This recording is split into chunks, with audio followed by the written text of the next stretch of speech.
Guys, kita udah cleaning seharian, tapi kebutuhan perlengkapan kita masih kurang. Kok bisa? Lah, gue kira Naila yang beli. Ternyata belum ada yang beli cat poster. Loh, tapi itu kan saya pikir itu bagian perlengkapan. Tapi bahkan kita belum membentuk bagian perlengkapan loh. Dan yang lebih parahnya lagi, siapa yang pesan banner? 2 orang yang pesan.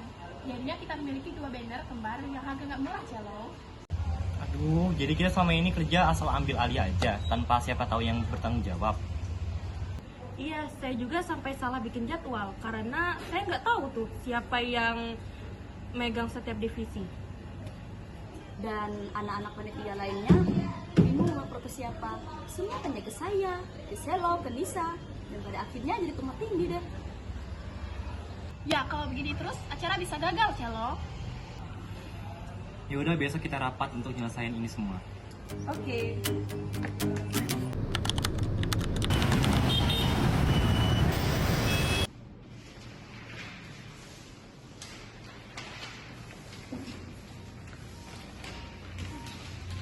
Duh, acara hari kreativitas mahasiswa kita tinggal seminggu lagi.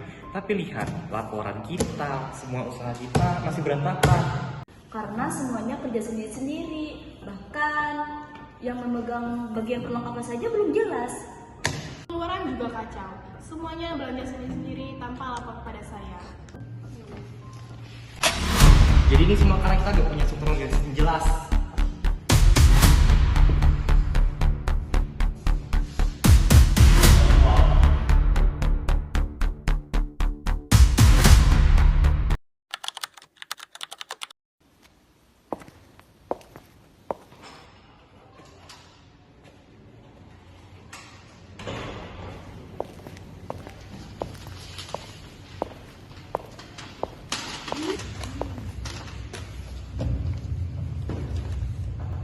Wah, suasana rapatnya tegang sekali.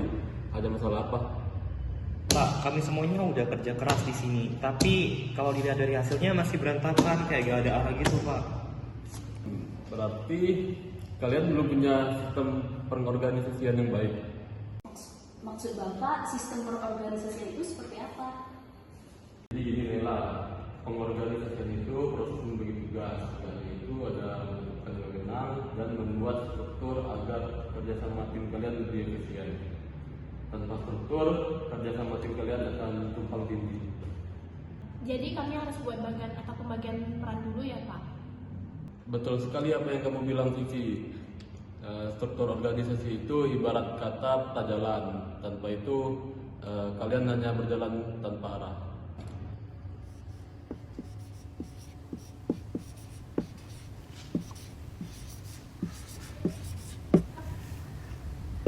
Oke, jadi di sini kita udah membagi struktur organisasi kita. Di sini ada aku sebagai ketua yang akan memimpin dan juga mengkoordinasi keseluruhannya.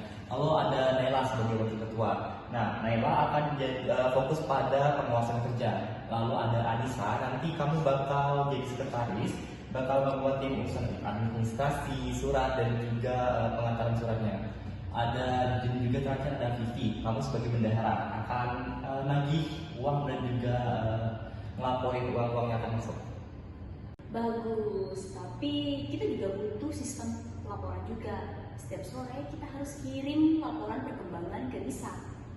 Kalau gitu, saya akan ngerekap dan laporkan ke Selo setiap 2 hari sekali.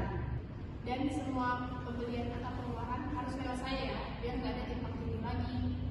Oke, setuju. Jadi kita semuanya udah jelas ya struktur organisasi kita. Baik ya loh, terima kasih.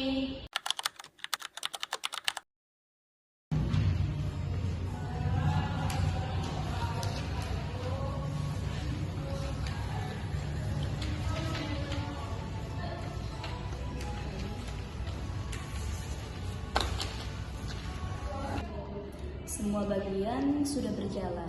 Nisa, apakah laporan hari ini sudah lengkap? Sudah lengkap. Nah, terus ini juga semua divisinya udah saya setor sesuai jadwal. Bagus, ini baru kerja yang terorganisir. Coba kita lihat dulu. Kita kacau karena nggak tahu apa yang mengerjakan apa.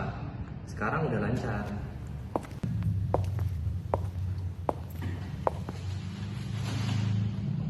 Nah, inilah hasil pengorganisasian yang baik. struktur organisasi bukan hanya sekedar nama di kertas, tetapi sistem kerja yang bikin semua kegiatan berjalan dengan lancar. Benar Pak, sekarang kami merasa kerja itu lebih mudah dan efisien. Aku jadi belajar satu hal yang penting teman-teman. Kerja keras memang penting, tapi tanpa adanya pengorganisasian juga struktur yang baik, hasilnya pasti berantakan. Dan dengan pembagian tugas yang tepat, semua bisa saling melengkapi. Kerja jadi lebih cepat, laporan juga jelas. Baik, kalian sudah memahami makna organisasi yang sesungguhnya, bekerja bersama dengan arah tujuan yang sama.